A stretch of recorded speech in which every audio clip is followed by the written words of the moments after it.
जय श्री हरि। वैशाख मास महात्म अध्याय 11।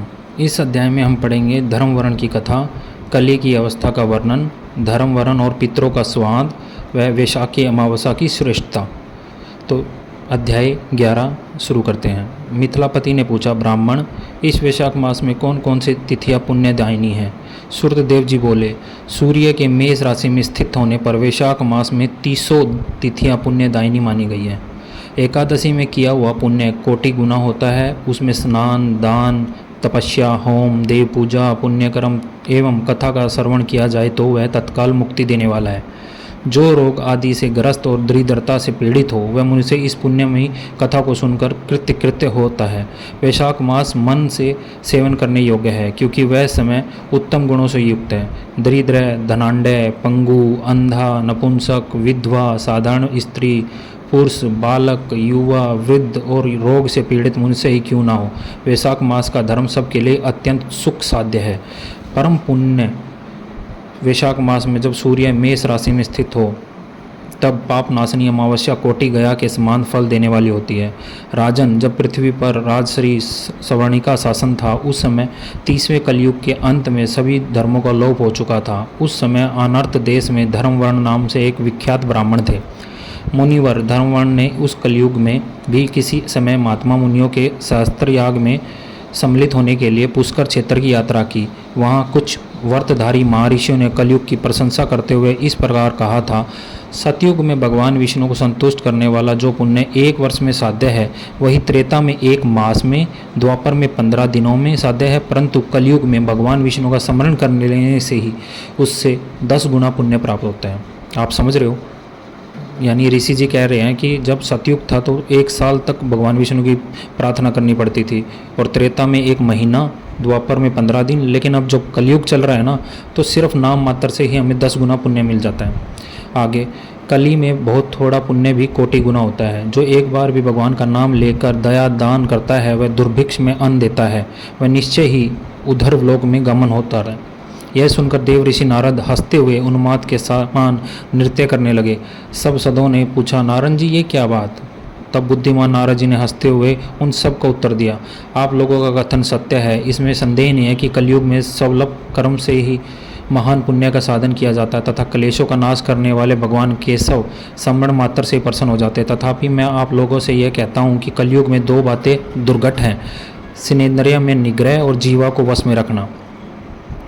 यह दोनों कार्य जो सिद्ध कर ले वही नारायण स्वरूप है। तदअंत कलयुग में आपको यहाँ नहीं ठहरना चाहिए। नारद जी की ये बात सुनकर उत्तम व्रत का पालन करने वाले महर्षि सहसा यज्ञ को समाप्त करके सुखपूर्वक चले गए। धर्मवर्ण ने भी यह बात सुनकर भूलोक को त्याग देने का विचार किया। उन्होंने ब्रह्मचार्य व्रत धारण करके दंड और कमंडलू हाथ में लिया और जटा वर्कलधारी होकर वे कलयुग के अनाचारी पुरुषों को देखने के लिए घर छोड़कर चल दिए। उनके मन में बड़ा विस्मय हो रहा था। उन्होंने देखा प्राय मनुष्य पापचार में प्रवृत्त हो बड़े भयंकर एवं दुष्ट हो गए हैं। ब्राह्मण पाखंडी हो चले हैं, शूद्र संन्यास धारण करते हैं, इस पत्नी अपने पति से द्वेष रखती है, शिष्य गुरु से वैर रखता है, सेवक स्वामी और पुत्र पिता के घात में लगा हुआ है, ब्राह्मण शूद्रवत एवं गोए बकरियों के समान हो गई है। वेदों में गाथा की ही प्रधानता रखी गई है। शुभ कर्म साधारण लौकिक कृत्यों के ही समान रह गए हैं। इनके प्रति किसी की महत्व बुद्धि नहीं है। भूत प्रेत और पिशाच आदि की उपासना चल पड़ी है। सब लोग मैथुन में आसक्त है और उसके लिए अपने प्राण भी खो बैठते हैं। सब लोग झूठी गवाही देते हैं। मन में सदा छल और कपट रहता है। कलयुग में सदा लोगों के मन में कुछ और, वाणी में कुछ और क्रिया में कुछ और ही देखा जाता है। सबकी विद्या किसी न किसी स्वार्थ को लेकर ही होती है, और केवल राजभवन में उसका आदर होता है। संगीत आदि कलात्मक विद्याएं भी राजाओं को प्रिय है। कली में अधम मनुष्य पूजे जाते हैं और श्रेष्ठ पुरुषों की अवहेलना होती है। कली में वेदों के विद्वान ब्राह्मण दरिद्र होते हैं। लोगों में प्राय भगवान की भक्ति नहीं होती। पुण्य क्षेत्र में पाखंड अधिक बढ़ जाता है। शूद्र लोग जटाधारी तपस्वी बनकर धर्म की व्याख्या करते हैं। सभी मनुष्य अल्पायु, दयाहीन, सठ होते हैं। कली में प्राय सभी धर्म के व्याख्याता बन जाते हैं और दूसरों से कुछ लेने में ही उत्सव मनाते हैं और उनकी अपनी पूजा कराना चाहते हैं और व्यर्थ ही दूसरों की निंदा करते हैं। अपने घर पर आने पर सभी अपने स्वामी के दोषों की चर्चा में तत्पर रहते हैं। कली में लोग साधुओं को नहीं जानते, पापियों को ही बहुत आदर देते हैं। दुर्ग्राही लोग इतने दुर्ग्राही होते हैं कि साधु पुरुषों के एक दोष का भी ढिंढोरा पीटते हैं और पाप आत्माओं के दो समूह को भी गुण बतलाते हैं। कली में गुणहीन मनुष्य दूसरों के गुण ना देखकर उनके दोष ही ग्रहण करते हैं। जैसे पानी में रहने वाली जोक प्राणियों के रक्त पीती है, जल नहीं पीती, उसी प्रकार जोक के धर्म से संयुक्त हो मनुष्य दूसरे का रक्त चूसते हैं। औषधियाँ शक्तिहीन होती हैं, ऋतुओं में उलटफेर हो जाता है, सब राष्ट्रों में अकाल पड़ता है, कन्या योग्य समय में संतानोत्पत्ति नहीं करती। लोग नट और नर्तकों की विद्याओं से विशेष प्रेम करते हैं। जो वेद वेदांत की विद्याओं में तत्पर और अधिक गुणवान है, उन्हें अज्ञानी मनुष्य सेवक की दृष्टि से देखते हैं। वे सब के सब भ्रष्ट होते हैं। कली में प्राय लोग श्राद्ध कर्म का त्याग करते हैं, वैदिक कर्मों को छोड़ बैठते हैं। प्राय जीवा पे भगवान विष्णु के नाम कभी नहीं आते और श्रृंगार रस में आनंद का अनुभव करते हैं, उसी के गीत गाते हैं। कलयुग के मनुष्य में ना कभी भगवान विष्णु की सेवा देखी जाती है, ना ही शास्त्रीय चर्चा होती है, ना ही कहीं यज्ञ की दीक्षा है, ना ही विचार का लैस है, ना ही तीर्थ यात्रा है, और ना ही दान धर्म ही होते देखे जाते हैं। ये कितने आश्चर्य की बात है। उन सब को देखकर धर्मवर्ण को बड़ा भय लगा। पाप से कुल की हानि होती देख अत्यंत आश्चर्य से चकित होकर वे दूसरे द्वीप पर चले गए। सब द्वीपों और लोकों में विचरते हुए बुद्धिमान धर्मवर्ण किसी समय कौतूहलवश पितरलोक में गए। वहां उन्होंने कर्म से कष्ट पाते हुए पितरों को बड़ी भयंकर दशा में देखा। वे दौड़ते, रोते और गिरते पड़ते थे। उन्होंने अपने पितरों को नीचे अंधकृप में पड़े हुए देखा। उनको देखकर आश्चर्यचकित होकर दयालु धर्मवर्ण ने कहा, आप लोग कौन हैं? किस दुस्तर कर्म के प्रभाव से ये इस अंधकूप में पड़े हैं? पितरों ने कहा, हम श्रीवत्स गोत्र वाले हैं। पृथ्वी पर हमारी कोई संतान नहीं रह गई। अंत हम श्राद्ध और पिंड से वंचित है, इसलिए यहाँ हमें नरक का कष्ट भोगना पड़ता है। संतानहीन दुरात्माओं का अंधकूप में पतन होता है। हमारे वंश में एक ही महायशस्वी पुरुष है जो धर्मवर्ण के नाम से विख्यात है, किंतु वह विरक्त होकर अकेला घूमता फिरता है।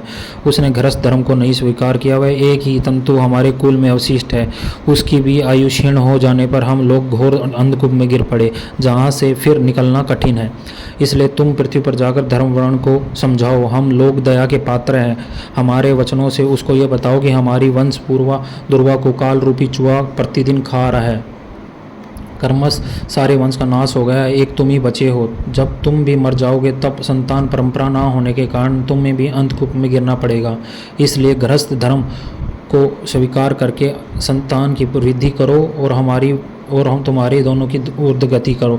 यदि एक भी पुत्र वैशाख माघ और कार्तिक मास में हमारे उद्देश्य से स्नान, श्राद्ध और दान करेगा तो उसमें हम लोगों की ऊर्ध्वगति होगी, नरक से उद्धार हो जाएगा। यदि एक पुत्र भी भगवान विष्णु का भक्त हो जाए, एक भी एकादशी का व्रत रहने लगे और एक ही भगवान विष्णु की पापनाशक कथा श्रवण करे तो उसकी 100 बीती हुई पीढ़ियों तक का 100 भावी पीढ़ियों का उद्धार होता है। वे सभी पीढ़ियां पाप से आवृत होकर एक नरक का दर्शन नहीं करती। दया और धर्म से रहित उन बहुत से पुत्रों के जन्म से क्या लाभ जो कुल में उत्पन्न होकर सर्वव्यापी भगवान नारायण की पूजा नहीं करते। इस प्रकार प्रिय वचनों द्वारा धर्मवर्ण को समझाकर तुम उसे विरक्तिपूर्ण ब्रह्मचार्य आश्रम से गृहस्थ आश्रम में प्रवेश करने की सलाह दो। पितरों की यह बात सुनकर धर्मवर्ण अत्यंत विस्मित हुआ और हाथ जोड़कर बोला, मैं ही धर्मवर्ण नाम से विख्यात आपके वंश का दुर्ग्राही बालक हूँ। यज्ञ में महात्मा नारद जी का वचन कि कलयुग में प्राय कोई भी रसनेन्द्रिय सुनकर और शरीरेंद्रिय को दृढ़तापूर्वक संयम में नहीं रखता। मैं दुर्जनों की संगति में से भयभीत हो अब तक दूसरे द्वीप पर घूमता रहा। इस कलयुग के 3 चरण बीत गए। अंतिम चरण में 3.5 भाग व्यतीत हो चुके हैं। मेरा जन्म व्यर्थ बीता है, क्योंकि जिस कुल में मैंने जन्म लिया उसमें माता पिता के ऋण को भी मैंने नहीं चुकाया। पृथ्वी के भारभूत उस शत्रु तुल्य पुत्र के उत्पन्न होने से क्या लाभ जो पैदा होकर भगवान विष्णु और देवता और पितरों की पूजा ना करे। मैं आप लोगों की आज्ञा का पालन कर। बताइए पृथ्वी पर किस प्रकार मुझे कलयुग से और संसार से भी बाधा नहीं प्राप्त होगी। धर्मवर्ण की बात सुनकर पितरों के मन को कुछ आश्वासन मिला।